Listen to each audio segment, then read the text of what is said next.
Kali ini spesial banget karena kita masih di Kepulauan Riau, tepatnya di fasilitas logistik Koi Farm di matponnya yang ada di Tanjung Pinang. Oke, berapa banyak kok total? Karena tadi gue lihat ada 3-4 pon. Apakah itu sama? Ini satu kolam ini ada 100.000 lebih. Ini usia 2 minggu lebih ya. 2 minggu lebih. 2 minggu lebih, hampir 3 minggu lah dari JPD Omega. breeder Omega 3DX itu? Yes. I see. Itu bisa dia langsung makan. Oke. Yang kasar dikit. Seminggu dikasih yang mes, seminggu kemudian mulai kasih yang krambal. Benar. Karena GPD itu produk yang menurut saya trusted lah ya. Yang udah coba di koi dewasa berhasil. Iya, maksudnya dia juga udah eksperimen banyak lah baru dia mengeluarkan produk. Begitu ada yang size jomplang, nanti makannya itu bakal lebih berani yang size besar kebanding size kecil. Oke. Nah, di situ size kecil mulai jatuh mental dan dia kurang makannya. Beda dengan pemberian gizi yang kurang, itu chance dia kanibal itu besar. Yang lu panen bisa jadi sisa 30%. Sebenarnya menurut saya ya mungkin boleh-boleh aja pakan alami itu di mix, boleh. Tapi ini jangan ditinggalkan, sangat bagus. Karena ya kedepannya juga lu berharap hasil anakannya bisa bagus. Tentunya sebenarnya investnya itu dipakan dulu. Selain dari pertama genetik, benar. Kalau genetik menurut lu udah bagus ya, ini lu jangan sampai nggak gunakan. Itu kerugian kamu, bener-bener.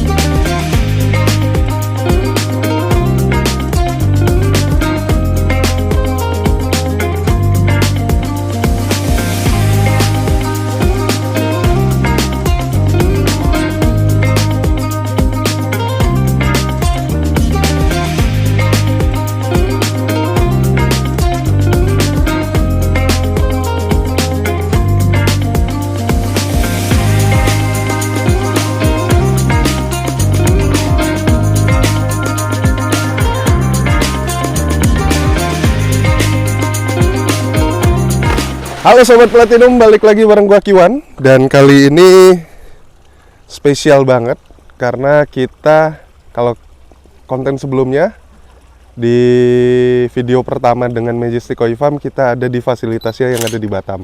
Nah, kali ini kita sudah berpindah pulau, masih di Kepulauan Riau, tepatnya di fasilitas Majestic Koi Farm di matponnya yang ada di Tanjung Pinang. Kita bisa lihat sendiri. Ini luar biasa gede banget.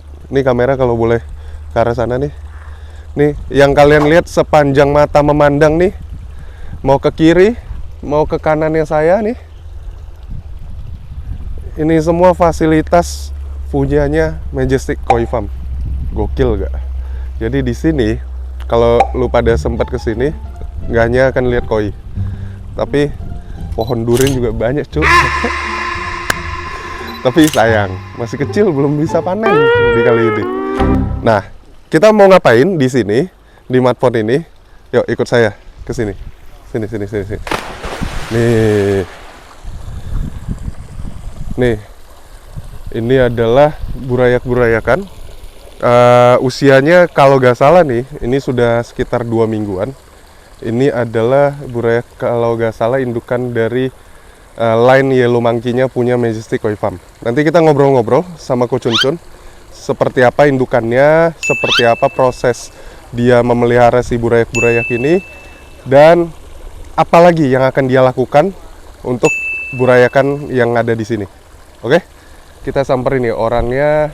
Nah, lagi ada di dalam sana tuh. Apa yang dia lakukan kita kurang tahu tuh. Lu lihat sendiri nih. Udah gede-gede, 2 minggu loh, usia 2 minggu. Ini sudah mulai dikasih pelet ukuran yang S ya. Gokil nih. Gokil nih, banyak banget. Jumlahnya kayaknya ratusan ribu nih yang ada di sini nih. Karena nggak cuma ada di satu pon kalau nggak salah. Ada di tadi 1, 2, 3, ada di 3 pon yang lain lagi nih. Nah, kita ke dalam ya. apa yang sedang dilakukan. Halo Koko. Bah, bah, bah, bah. Panen cacing. Panen cacing. Ah, kebetulan ada ibu bos juga tuh di sana. Halo Koko. Halo. Kita ketemu lagi nih. Yes. Kok dari Yes, Batam, brother. Tanjung Pinang, kita ada di mana ini sebenarnya kok? Ini kita ada di Matpon Majestic Koi Farm yang di daerah Bintan. Oh Bintan, bukan Ini Tanjung Bintan. Pinang. Tanjung Pinang sama Bintan itu satu pulau, cuman dia kan beda, satu kota, satu kabupaten. Jadi masih di wilayah yang sama lah ya, sebelahannya aja ya gitu ya. Benar. Oke. Nih sebelum kita ke depan ngomongin burayak, tadi kan sudah saya lihat tuh di depan. Ya, Ini apa nih kok? Fasilitas apa lagi nih? ini cacing sutra. Cacing sutra. Iya, ini produksi sendiri cacing sutra. Jadi cacing sutra ini kita hanya memberi ke ikan sehari itu sekali. Aha. Nah, ini proteinnya sangat tinggi. Jadi lu selain kembang biakin ikan, cacingnya juga? Cacing, kayak kutu air ya. Semuanya lu Semua. kembang biakin sendiri? Ha-ha. Kenapa gak beli aja gitu kak? Kalau lu butuh? Wah, ini biayanya besar banget kalau beli. Beli besar? Besar banget kalau beli. Oke. Selain dari segi biaya, apakah dengan lu kembang biakin sendiri, lu lebih tahu ini lebih aman gitu? Ya, tentunya kalau yang kita kembang biakin sendiri kan lebih bersih. Lalu kita menggunakan sumber airnya kan sama dengan sumber air yang dipakai di untuk koi gitu. Dan ini bukan air kotoran, ini air bersih. Air bersih. Kita nggak gunakan air kotoran. Oke. Nah, dari pengalaman lu nih kok, ngembang biakin cacing sutra, apa sih yang bikin cacing sutra yang kita gak tahu sumber ya, itu jadi banyak sumber parasit gitu? Bakteri yang kita takut, yang dibawa dari luar, virus yang terbawa dari luar, yang kita yang takut itu. Oke. Dan ambilnya dari parit-parit. Kalau beli di luar ambil parit-parit gitu. Jadi sumber itunya gak kekontrol gitu lah ya? Iya. Ini satu gini, satu pelong begini. Kalau betul mau diambilkan semua, satu pelong gini ada 10 kilo ya? Kalau semuanya ada. Semuanya ya? Satu gini, Satu gini ada 10 kilo. 10 kilo. Ya. Tapi yang kita ambil kan bagian atasnya aja. Nanti kita kasih makan dia naik lagi, naik lagi. Dia kembang biaknya sangat cepat. Berapa kali panen kok? Satu hari kita ambil sekali aja. Satu hari sekali, 10 kilo ya?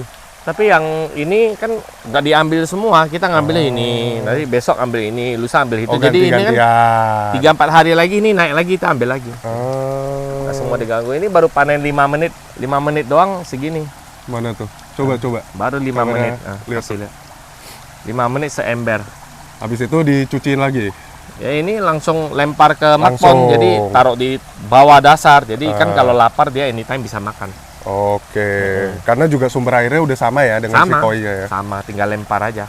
Kalau sebesar ini, jadi kira-kira kalau satu pelong ini 10 kilo, ini bisa berapa? Ratusan kilo ini. Sampai seton nggak ya? Tapi enggak lah, Nggak nyampe ya? ratusan kilo. Ratusan. Tapi kita nggak boleh ambil langsung semua kan. Induknya yang di bawah itu kan kita tetap harus biarin. Nanti kita ambil yang atasnya doang, atasnya. Coba ambil contohnya, ambil yang ini. Contoh. Jadi dia ngambil tuh nggak ambil yang bawah, nggak ambil semua, ambil comot yang atas doang tuh. Tuh comot yang atas doang tuh. Itu udah full cacing. Lucu ya, kayak jelly gitu ya? Ya, itu udah full cacing. Ambil lagi ya. Ambil lagi. Tuh, kasih. Yang gumpal besar ambil, kasih dia lihat kan. Cuci dikit. Jadi ambil, kita cuci. Jadi lumpurnya kita harus tambah. Oh, harus makanan mereka itu lumpur gitu ya? Iya, bukan. Rumah tinggal mereka. Rumah tinggalnya. Nah, tuh. Itu kita bilas lagi nanti. Terus makanan cacing ini apa? Banyak sih. Kita Lu kasih makan lagi atau cuma airin kasih aja? makan, harus kasih makan juga? Makanan kering apa bisa kok. I see. Oke. Ini cacing sudah, kita ke depan ya? Ya. Nih, topik utamanya kita nih kok. Oke. Ini mungkin boleh dijelaskan. Burayak apa, usia berapa, lainnya apa aja nih kok? Oke. Ini yang kita gunakan parentsnya itu dari Dainichi. Dainichi lainnya Yellow Monkey. Yellow Jinrin Karasi dari Dainichi. Oke, Ginrin Karasi dari Dainichi, indukan ya? Indukannya Yellow Monkey. Oke. Lain, nama indukannya Yellow Monkey generasi pertama. Generasi pertama. Iya. Betina jantan menggunakan Betinanya, itu? kalau jantan Oh, udah itu menggunakan lainnya Majestic. Ah, Udah pakai lainnya Majestic sendiri. jantannya apa aja kok? Jantannya lainnya dari Golden Lion. Golden Lion, Golden Lion. Saka FF. Saka FF. Golden Lion. Oke, ini pertama kali lu menghasilkan ini atau sudah berapa kali eksperimen? Kalau untuk Dainichi Yellow Monkey ini breed pertama. Breed pertama. Ini breed pertama kali. Oke, yang pertama kali lahir di Indonesia inilah ya, Ya. yang dihasilkan. Oke, berapa banyak kok total? Karena tadi gue lihat ada 3-4 pon. Apakah itu sama? Ini satu kolam ini ada 100.000 lebih. Ah, Satu kolam ini 100.000 lebih. Itu belum yang kolam yang 3 kolam itu. Ya 200.000 lebih. Yang kita 200.000 masukin lebih. ke Makpon ada 200.000 itu satu batch lebih. semua. Satu batch. Lu memisahkan 4 pon gitu ada klasifikasinya atau karena memang populasi aja? Populasi. Ah, Populasi ada salah satu memang dia size-nya oversize. Jadi kita masukin ke satu kolam pisah. Kalau enggak kan dia kanibal. Oke. Jadi sambil dibesarin juga sambil dipantau sambil diseleksi gitu ya? Iya, ini minggu depan udah mulai seleksi. Oke. Minggu depan udah Emang mulai udah usia berapa nih kok? Ini usia 2 minggu lebih ya. 2 minggu lebih. 2 minggu lebih, hampir 3 minggu lah. Katakan Hampir 3 3 minggu. minggu. Oke. Segini. Ini juga kita lihat ukuran-ukurannya ini beberapa udah sampai yang 5 sentian ya kok ya? Ada beberapa itu yang saya bilang oversize itu. Jadi itu dia bisa besar begitu karena dia kanibal. Oke. Dia makanin teman dia tuh. Oke. Heeh. Nah, soal makan nih kok. Heeh. Apa yang lu kasih nih di sini? Nah, Tadi gue sempat lihat ada pellet tuh, pellet Ya. es gitu. pellet es itu sorry, GPD sorry Oh, kita pakai. oke. Kita pakai GPD sorry. Dia tuh yang untuk yang gede-gede dia compat-compat dikit ya. Itu selingan sih. Karena dia kan nggak bisa direct makan tuh. Jadi yang terlalu kecil itu kita masih pakai yang mesh itu, crumble dari Oh, JPD Omega. breeder Omega 3DX itu. Yes. Ah, Itu- I see. itu bisa dia langsung makan. Jadi ini dari awal mula start ya pastinya kita pakai sejenis Artemia kutu air Oke. yang dia bisa makan, dia Oke. ngejar sendiri, itu standby 24 jam makanannya. Oke. Setelah itu baru kita pakai yang mesh itu yang sangat Dari halus itu. Omega 3DX ya, JPD. Yes, Oke. JPD. Seminggu kemudian itu saya ganti yang crumble, Oke. yang kasar dikit. Seminggu dikasih yang mesh, seminggu kemudian mulai kasih yang crumble. Benar. Oke. Nah, udah 2 minggu, udah mulai masuk matpon ya, kita tetap masih support pakai yang crumble. Lalu kita bikinkan pasta, pakai crumble itu bikin pasta, bisa Oke. di mix macam-macam ya, macam-macam. Apa yang dalam pikiran kamu, menurut kamu itu bisa berfungsi, bisa berguna untuk ikan ya, seperti bawang putih, seperti madu, ya, spirulina. Oke. Bahkan apa aja lah yang menurut kamu ya, itu kan sebenarnya formula itu masing-masing. Oke, Masing-masing. artinya yang menurut Coach Chun itu diperlukan oleh mereka, lu Ya. tambahin lagi gitu Ya. ya di dalam pasta Iya, itu. benar. Saya Dimana- tambah kalau misalnya ini kan musim hujan ya bawang putihnya saya banyakin. Supaya gak masuk ke anjing ya. Ya, supaya tuh daya tahan tubuh, imun tubuh dia bagus. Ya. Lalu ininya juga saya kasih, madu juga saya kasih. Biar tuh dia punya nafsu makannya tuh tinggi. Oke. Lalu spirulina tuh saya juga kasih juga. Spirulina juga ada Kenapa kandungan tuh, Bu? proteinnya juga, tapi kecil. oke. Tapi dia lebih mendukung ke dia punya Color. skinnya. Oh, skin yang lebih ya, jahat. ya. Oke. Itu penting. Itu mendorong dia punya skinnya ya, seiring dia grow nanti kan dia bisa skinnya lebih bagus gitu aja sih. Saya percaya seperti manusia, halnya manusia. Manusia dari kecil kalau dikasih dia makannya banyak, dia kan berisi, tulang dia bertumbuh dengan bagus ya. Makanya kenapa saya pilih Omega 3DX. Itu karena Omega 3DX itu dia tuh membantu growkan dia, bukan hanya growkan dia punya body, Ya. tapi bone structure-nya itu juga dia ikut terbentuk. Benar. Dan sehingga kita bisa lihat ya beberapa ikan yang mungkin udah agak kasar itu kelihatan dia punya kepala tuh gedean, dia punya body gedean gitu. Udah bisa kelihatan ya? Dia kelihatan sekali. Oke. Maksudnya pertumbuhannya itu nampak. Oke. Walaupun ya kan ada sejenis burayak kalau dia punya gizinya kurang itu dia tuh lonjong berisi. Kalau yang sehat yang sebenarnya itu dia harus berisi. Oke. Dan dan buraya begini yang paling gampang berisi sebenarnya. Kebanding ikan gede. Ini makan aja 2-3 hari lo kasih gizi yang bener, dia berisi gitu. Oke. Artinya setelah lu tambahin dengan kombinasi JPD Breeder Omega 3X ini, itu lu melihat memang ada perubahannya ya? Memang ada perubahan. Memang ada perubahan.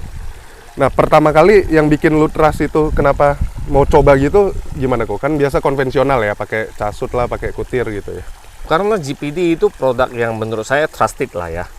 Yang udah coba di koi dewasa berhasil. Iya, gitu. maksudnya dia juga udah eksperimen banyak lah baru dia mengeluarkan produk. Saya diberikan produk buat coba sih, saya berani aja, dan memang hasilnya kan kita bisa lihat dari segi pertumbuhan ikan yang merata. Segi pertumbuhan ikan yang merata itu ada dari beberapa faktor ya. Pertama gizi, kedua pembagian pakan yang rata. Oke. Ketiga itu populasi yang dijaga. Kalau semakin sempit dia, semakin chance semakin besar itu untuk dia kanibal. Sehingga tuh jomplang nanti itu dia punya size. Ada yang besar, ada yang kecil. Kenapa? Karena dia kanibal.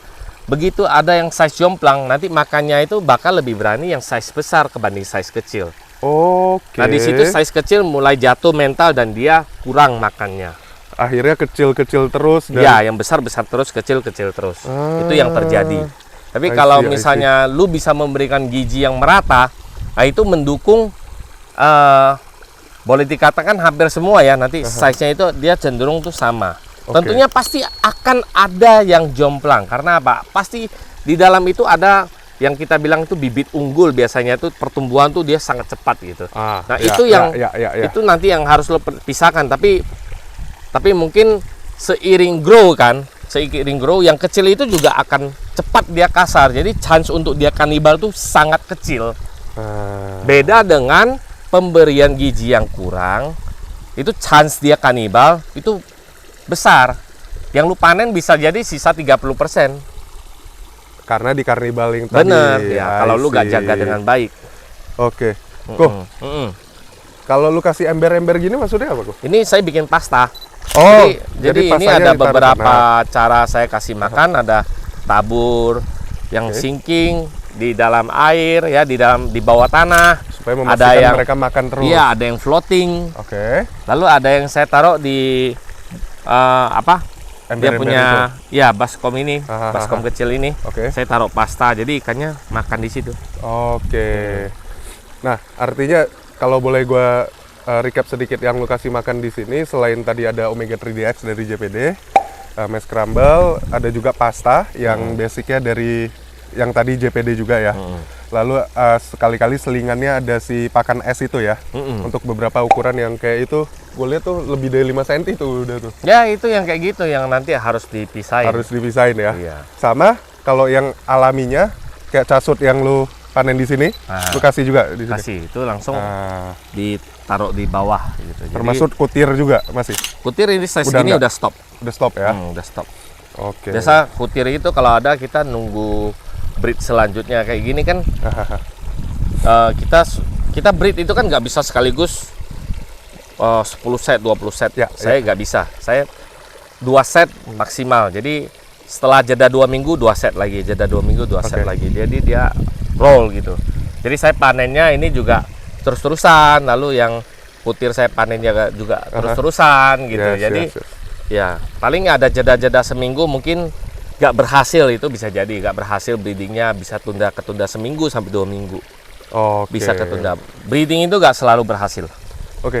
Jadi after this, apa yang akan kamu lakukan kok? Seleksinya apa lagi dan seperti apa kok?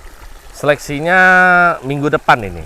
Minggu depan seleksinya bisa kayak dipilih mana yang mau, mana yang nggak mau gitu. Lalu apa yang jadi standar ya? Standarnya? Kalau standarnya itu yang kita saat ini bone structure. Kita lihat yang potensi akan kita pisahin dulu. Lalu yang size terlalu kecil kita akan mencoba untuk grow lagi. Ada kemungkinan ya mungkin mental makannya yang kurang atau apa gitu. Dan itu kalau misalnya ada cacat ya kita buang. Nah, gitu. Itu doang sih. Kalau karasi kan berarti yang ambil kuningnya aja nanti. warna lain dibuang semua. Nah, nanti kan ketika seleksi baru kita benar-benar bisa melihat ya. Salah satu kenapa JPD mengeluarkan si Omega 3DX ini adalah untuk membantu mengurangi kecacatan ikan sih kok. Dari yang gini, nanti kan Koko juga bisa menilai benar nggak hasilnya seperti itu. Iya. Oke, nah kita ngomongin ikan ya. Selain yang karasi, yang yellow monkey itu, aku juga lihat ada yang modelan hitam-hitam itu. Hitam kok. itu ya, hitam itu high chance itu karasu. Karasu. Iya. Oke. Full hitam itu karasu. Nah, biasanya kalau kayak gini bisa jadi ada line apa lagi kok yang muncul loh? Selain karasi, tadi ada karasu. Mungkin ada kemungkinan apa? Gitu. Caut suri bisa ada kemungkinan. Causuri itu kayak Caut suri dia sagoy dan itu ada nampak seperti ada sedikit pola-polanya. Caut suri ada kemungkinan. I see. Oke. Oke kok. Jadi ini dengan pon-pon yang lain sama lah ya? Sama sih, Isi cuman ya dia punya volumenya aja yang beda. Oke. Volumenya aja yang beda. I see. Nah, ini juga membuktikan sekali lagi kalau JPD itu lu udah trust dengan penggunaan dewasanya ketika lu mau breeding Majestic, seperti juga sebelumnya kita udah coba nih kok ke Pak Santoso. Koko juga kenal lah ya Pak Santoso yang ketua APKI. Oh, oke. Ya. Dia kan juga pakai di Minakoi Farm, dia di Jogja. Dari awal juga dia breedingnya pakai si ini kok Omega 3DX sama JPD breeder. Good. Itu bagus. Ya. Bagus sekali. Oke. Nah, terakhir nih kok. Koko mungkin boleh sampaikan kepada farm-farm lain yang juga breeding. Kenapa sih mereka menurut Koko ya, dari pengalaman Koko harus mencoba si Omega 3DX meskipun harganya mungkin ya buat beberapa orang tuh kayaknya lebih murah kita pakai pakan alami aja deh gitu. Oh, Omega 3DX itu kan di dalam itu sebenarnya sudah dibangun sedemikian rupa ya untuk memaksimalkan kombinasinya untuk memaksimalkan pertumbuhan baby koi fish ya. Especially kita bicara proteinnya juga sangat tinggi. Yes, 43 gitu. Dan pun dia juga di dalamnya itu ada kandungan apa yang untuk bangun bone structure-nya. Ya, Omega 3D. Ada Omega 3-nya, ada DHA-nya. Ya, DHA-nya sama Omega 3-nya. Jadi sebenarnya menurut saya ya mungkin boleh-boleh aja pakan alami itu di mix boleh, tapi ini jangan ditinggalkan, sangat bagus karena ya kedepannya juga lu berharap hasil anakannya bisa bagus. Tentunya sebenarnya investnya itu dipakan dulu. Selain dari pertama genetik, benar. Kalau genetik menurut lu udah bagus ya, ini lu jangan sampai nggak gunakan. Itu kerugian kamu, bener-bener itu. Ya. Itu bener-bener kerugian. Setuju kok. Kalau lu udah yakin genetik indukannya bagus, lu mau hasil anaknya juga punya genetik yang sama untuk menjaganya, kita harus jaga dari sejak golden age ya. Iya. Yang dari bayi-bayi Sangat seperti penting, ini ya. Sangat penting kalau misalnya ya takut habisnya kebanyakan ya rajin sortir sebenarnya menurut Rajin saya. sortir. Yang nggak bagus itu dibuang. Ya. Jadi betul-betul kalau menurut kamu yang kamu simpan itu bagus ya itu yang kamu harus invest pakai. Ya. Iya. Oke kok. Itu sih. Kita lihat lagi nanti kita bisa bikin video apa lagi. Tapi Kita nanti akan lihat yang kita gunakan pakai GPD Sori, Akafuji, Shogun. Itu saya gunakan ke Sakai Kosanke. Ada di oh, Makon itu sebelah sana. udah ukuran-ukuran yang gede dong ya? Ini Udah itu ukuran 50-an cm, 45-50-an cm. Nisai udah. Ya Nisai, masuk Nisai. Oke, nanti kita bikin lagi videonya bareng Ko Cuncun ya. Oke. Jangan lupa untuk follow Ko Cuncun di Instagramnya di Majestic Koi Farm sama di FND Adria. Adria. Dan kalau yang mau ikut grup lelang nanti kita cantumin nomor WhatsApp ya, Ya. di sini. Jangan lupa untuk like, comment, subscribe channelnya kita PT Pelatih Rumah di Sentosa dan juga semua sosial medianya kita di Instagram, Facebook, TikTok semuanya ada. Dadah.